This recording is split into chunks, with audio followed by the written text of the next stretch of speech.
Welcome back, Florida Country Living with Maria. Hello, all my country loving friends. If you are thinking about buying a horse and you're not really quite sure what it's going to take and how much it's going to cost and what's involved, if you're thinking about keeping a horse on your own property versus boarding them at a facility, that's what we're going to talk about today. So come check it out.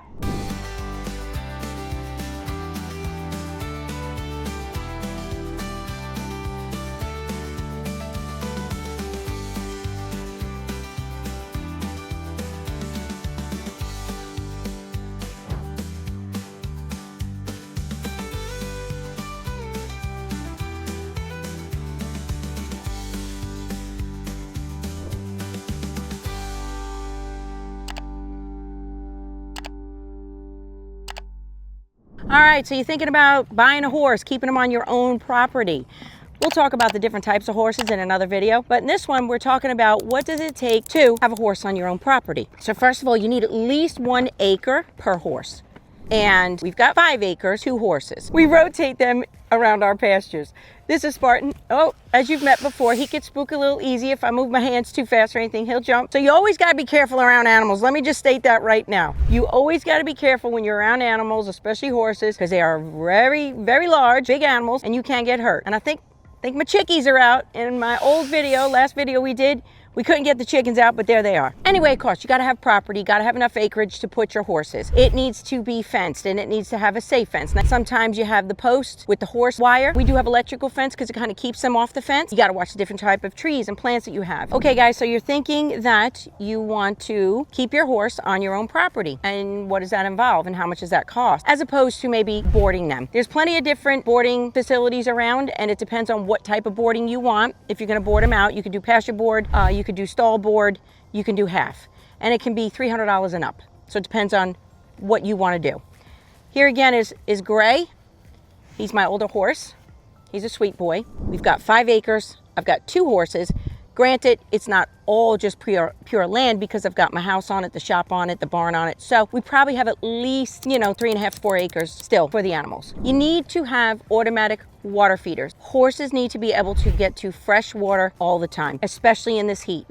Grass contains a lot of moisture and water. So when they do eat a lot of grass, sometimes more so in the winter times, they may not drink as much water, but they're definitely gonna need clean water. We usually use the silver like 30, 40, 50 pound, 50 gallon drums for them that are hooked up to the automatic water feeder, so it's just always replenishing as they're drinking it. The land you have to clean every probably couple of days, at least once a week, depending on how much property size you have and what paddock they're in. But you have to use a harrow. We use a harrow and we drag the manure. It's just easier for us that way rather than composting. Some people like to scoop it in the manure spreader and then take it and spread it somewhere else. You can do that too, but we find it just easier to just spread it. If it's really, really hot out, you want to maybe put the horses up during the day in the stall with some fans and hose them down. You never want to hose a horse down and leave them out in the sun because that can make them even hotter. And if a horse can't sweat or doesn't sweat, little trick, you can give them a beer. Maybe Budweiser if you got a Clydesdale, I don't know, Michelob, whatever your choice is. Coors Light, what do you prefer, buddy? So you can give a horse some beer if they're not sweating. The type of feed we give these guys is a low starch, low sugar, mainly because they're not, used a lot, they're not ridden a lot, they're not used for show horses or reining or any of that. So they're kind of low mode. You don't want to keep them hopped up, right? They say that, if you give giving sugar to a kid, candy to a kid, you want to give low starch to the horse so that they're not all crazy. So we provide them with, I believe it's called Safe Choice. I have to look at the bag, but it's Smart Edge, I believe. And that runs about $28 a bag. And like I said, they get about a bag every 2 weeks. And I'm going to show you where we keep all of the feed. That has to be kept in a secure bucket because you don't want animal mice and bugs and things like that. So that's just to start off with their feed. Now, wormer, they also get wormed every other month, depending on the season. You put them on a rotation of the different types of worms, especially if you're going to have your horse out at different areas and facilities. That is something that you're going to definitely want to do. Shots, they get shots every year. They see their vet, they come, they get their Coggins, their West Nile. There's another shot. I can't just think of it offhand, but they do get their shots, and they need to have their teeth floated. So that's how, like, when the dentist comes, they kind of give them a little tranquilizer, relax them a little bit, get them nice and loose. And they take a long metal file and they grind down their teeth, which is crazy. And the thing with horses' teeth is they continue to grow throughout their life. So when a horse is young, they will have very short teeth. As they get older, their teeth grow down and out. So you can kind of gauge how old a horse is by the length of their teeth, believe it or not. By the way, let me just say this. I'm not the horse whisperer. I'm not the know-all be-all about horses. There's a lot of different things to know about horses, and everybody has a different way, technique, opinion. So this is just kind of the things that I've learned along the way and what I know about my horses and horses in general. I've read some books, gotten some advice from friends and whatnot, and this is all the things I've learned. So you also have to have your farrier come. A farrier is who is going to take care of your horse's hooves. So a farrier comes about every 6 to 8 weeks. My horses are not shoed. If you shoe your horse, it's a little more expensive, and you're typically going to shoe your horse if you're going to be riding them and out and going out on trails and things like that. My horses are just out here in the pasture. Most of the time, I don't really get to ride them a whole lot, which I wish I did. To shoe a horse costs about, for my farrier, is about $80 a horse. To just get their hooves trimmed is about $40 a horse, and you do that every 6 to 8 weeks. Is it a lot of work to have these horses? Yes and no. Not necessarily. I mean, you do have to have the kind of job where, you can get up in the morning, you can come out, you can feed your animals, check on them. So you have to make sure that you have that kind of flexible schedule. If you're one that likes to travel a lot and go away on vacations, it's not the most convenient, I can tell you that. I got 3 dogs, a cat, 2 goats, 2 horses, and 3 chickens. So it's a lot of work. And it's not as easy to just always get up and go and take a vacation. So you do have to have that flexibility in your schedule to be able to come out here and take care of your animals. They expect to be fed on a regular routine. And colic is probably something that you hear a lot about with horses. Horses can get colic, and that's like their guts twist. If you change their food abruptly, if your feeding times are kind of off, if you feed your horse and then go run them, you can hurt your horse. So you really want to know what you're doing with your horses. Mine are called easy keepers just because they're out in the pasture. They eat, the grass. We feed them grain. And then in the winter months when we really don't have grass, we have to feed them hay. So there's different types of hay. Again, I feed my horse orchard hay, and it comes in about a 50-pound bale, and I get them in bulk. So I get about 40 bales and pay about $15 to $17 a bale. We store it. It has to be stored in a cool, dry place. And so you don't want to leave it out, where it can get rained on and wet, because the horses don't like wet, moldy hay. And there's a difference between horse hay and cow hay. So you got to know that too. These guys, they'll graze all day long. When they're tired or they've had enough, they'll go stand aside. But again, morning and night, they need their grain, they need the vitamins, the nutrients, and things like that. I'm going to go take you in the barn. We're going to talk about a few things you're going to need in there as far as tack. Okay, so here we are in the tack room, which I also share with my husband because he's got a lot of his lawn equipment and things in here. But it is AC'd, which is nice. We got a little AC unit, so it kind of can keep it cool and humidity controlled. But let's start with the feed, right? So it is Purina Smart Edge, low starch, low sugar for the horses. So these are the buckets that you're going to need for your horse feed. And then here are the containers. And as you can see, this is about how much feed they get per day. So that's about 1.5 quarts in the morning and at night. So they get that. You're going to need fly spray. Oh boy, do we need fly spray. Right here. A little expensive, costs about $50 for a gallon jug. I don't think I have one here, but you're gonna need fly spray. You're gonna need some Excalibur. You know what this is used for? People love this. Sheath cleaning. Well, we'll do a video on that one. It's quite entertaining. That's when you have to clean the horse's peen, for lack of better words, and his shaft. So we gotta do that.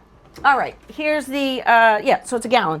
This is really good fly spray, and you're definitely going to want to get some stock in this because you're going to need it. And believe it or not, you can also get some mane and tail shampoo and conditioner. Humans use this. I used to use this. So this is great for bathing your horse. You're going to shampoo them and clean them because they will get dirty and they will need it. Some of the other things you're going to need is a detangler. So you got detangler. Get the knots out of the mane and tail in case your horse gets thrush, which is a bacteria infection in their hoof. you will need some thrush treatment. So this is good to have on hand. You're also probably going to want to have on hand some Banamine, because that's like a serious drug. If God forbid your horse does get colic or something, you're going to call your vet before you administer it, but you're definitely going to want to get some Banamine and have that on hand. Then you're going to want to have your little grooming bucket. So here, a couple of things you're definitely going to want to have. Here's a new scrubbing mitt. I don't know what the technical term is for it, but this is what we use to scrub the horse, get him clean. But before you even do that, that's when you're bathing them. You first want to get a brush. So you're going to brush off all the dirt, get them clean with all the sand and dirt. Then you're going to hose them down. You're going to shampoo them. You're going to scrub it in. You're going to rinse them off. And you're going to use your squeegee to rinse the horse off. All these products you can get your local, tack store, Tractor Supply. They run anywhere from like $5, $3, $10, depending on what you get. But that's the range. Sometimes you can even buy a little kit. You can spend maybe $20 and you get everything kind of in here. You're going to need your horse, your pick, your hoof pick for sure, because you got to clean the horse's hooves. You got to watch, because a horse can get lame, have laminitis, things like that. You got to keep an eye on their hooves. You want a brush, like a hair brush, so you can brush the mane and tail. You may want to get a little set of scissors or little razors so you can clip their little Winnie hairs. Also, what you might want to get yourself is some Rainmaker. This is, for lack of better terms, it's almost like putting a clear nail polish on your nails to keep them nice and moisturized. That's what this does. It's a horse hoof moisturizer and conditioner. You're probably going to want to get one of these. And this is, it's like a shedding blade, right? So you can, when it's going from spring to summer, the horse starts to shed his coat, you can use this. It really gets it off, like molts, when they molt. Okay, so that's pretty much everything you're going to want to need for the basics in your tack bucket and in your grooming bucket, right? Here's another type of squeegee. Could use one of these. You might want a nice big sponge. As you can see, I'm dropping everything all over the place. You might also want to get some sunblock, because if you have a white blaze, they burn. So you might want to get them some sunblock. Okay, so what you're going to need is some feed buckets. So these are the kind that you just hang over the stall. We have another kind that just mounts in a corner. You can get that too. Or there are also feed buckets like this one here, this black one. You can just throw it on the ground, and the horse likes to eat, down low. Treats. You also want to keep treats in a sealed container, because again, you get mice and bugs. So we feed all different kinds of treats. These are an apple treat, Outlast. We get these. We've given them, these actually are for the goats, but I'll just show you these anyway. So these are a different apple flavored goat treat. But there's all kinds of treats. Some horses, believe it or not, like peppermints. So you can get the peppermints you get at Christmas time. They like those as well. So for tack, you're going to need a bridle. This is your bridle. This is your bit. These are your reins. So, and the type of bit that your horse is going to use is also, varies. There's lots of different bits. So what else we have is, of course, your saddle. Different types of saddles. I ride Western. Some people ride English. People who ride English typically, they're doing dressage and they're hunter jumpers and things like that. This is more of like a trail riding saddle. There are, of course, roping saddles, rope cattle, things like that. Barrel racing saddles. So different kinds. But this happens to be a Tucker Rocky. It's a very nice saddle. It's all leather. It's black. And this saddle can go anywhere around, if you buy it brand new, around $4,000. I happen to have gotten this one pre-owned for about $1,500, and it's actually 10 years old. It's a 2015, but it's in really, really good shape, and it's really, really comfortable. This is the girth. This is what goes under the belly of the horse, and this is what holds the saddle in place. So you're going to need one of these. These run you somewhere around $30. There's different kinds. There's felt ones. There's the neoprene. There's the like woolly kind. So there's different saddles. You're also going to need your pad. Again, different types of pads. This is a felt pad. There are some that are more decorative and whatnot. but this is what I like and feel comfortable on. Now I do keep it in my tack room, and I do keep it covered. And sometimes you may even want to keep it in an air-conditioned, controlled place too, because some people keep it in their house, but you don't want it to get moldy and dry and crack. So you do have to condition and leather and take care of your saddle. And that's where I like to keep mine. You've got your dry containers. This one here, I keep my stall dry in. Stall dry is like cat litter, okay? You're gonna, when you clean out your stalls when your horses are up, you have to clean them out every day if you're gonna keep your horse up. So it is work, and you are gonna break a sweat.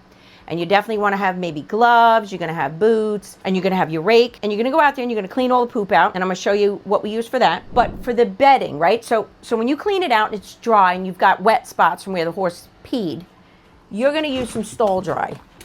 Stall dry, probably, I don't know, $16 a bag, but maybe 20.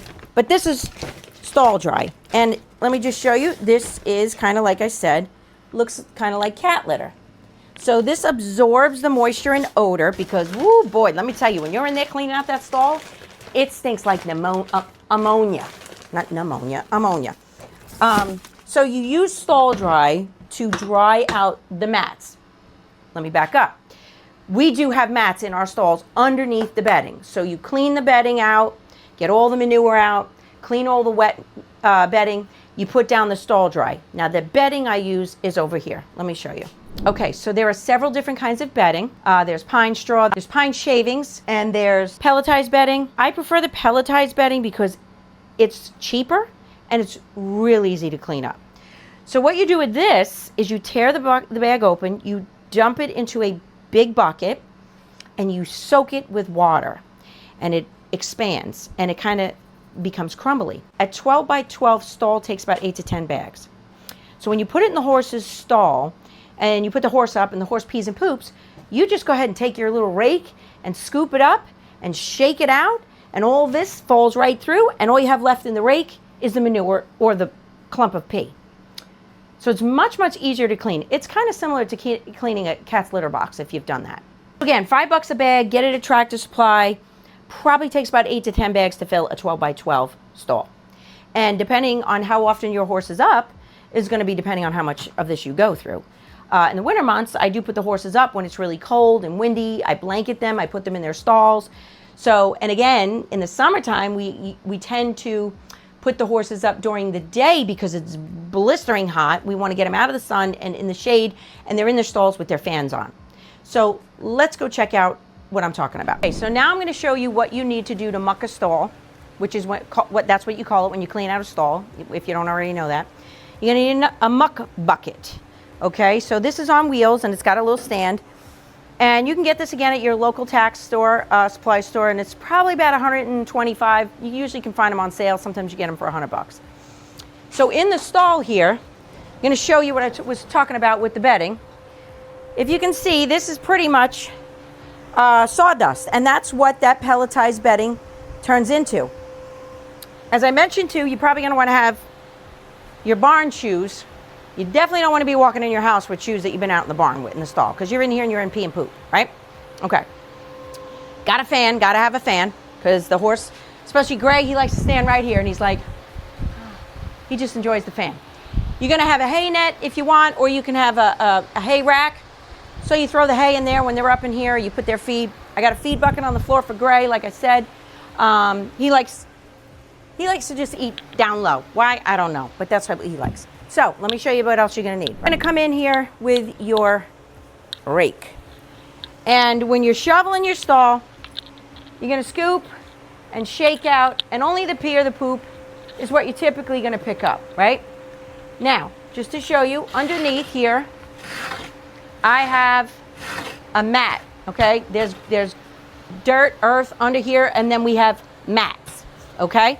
As you can see, that little bit of gray under there, that is the stall dry, because the last time I cleaned the stall out, that was wet. I put the stall dry, let it dry out a little bit, and then you scrape in and cover that with your bedding.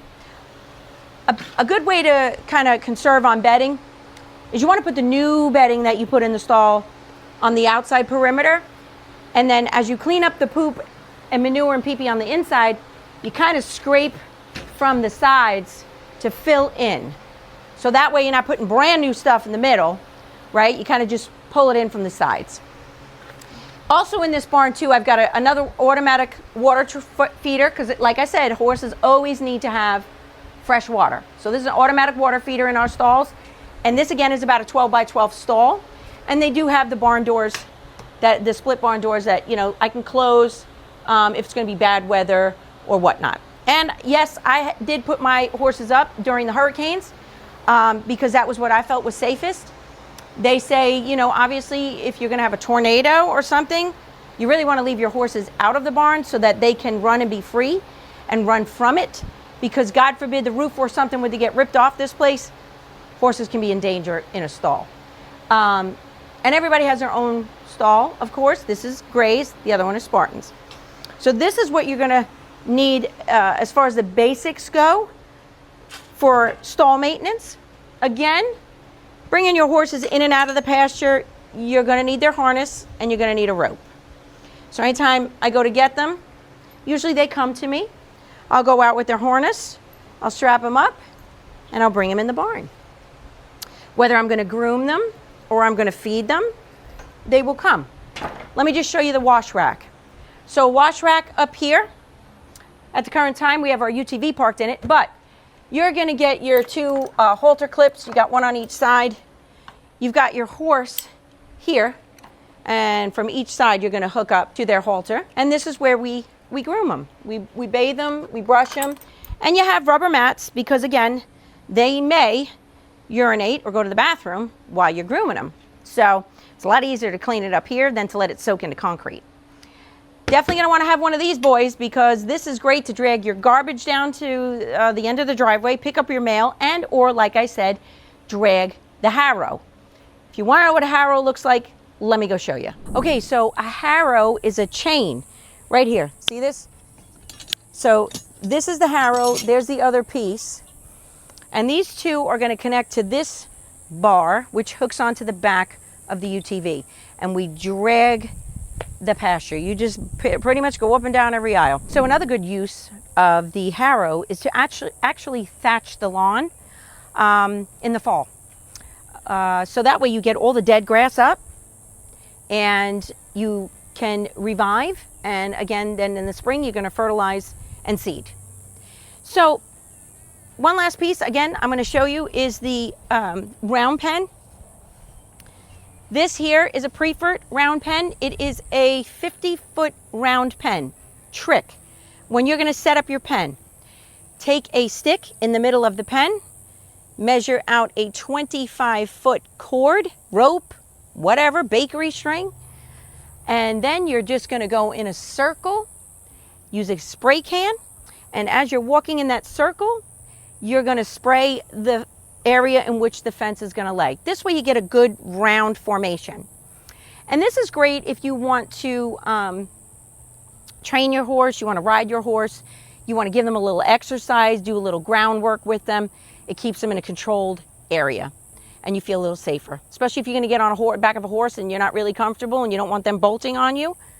A round pen's a great place to start. So I hope that you guys found this video helpful.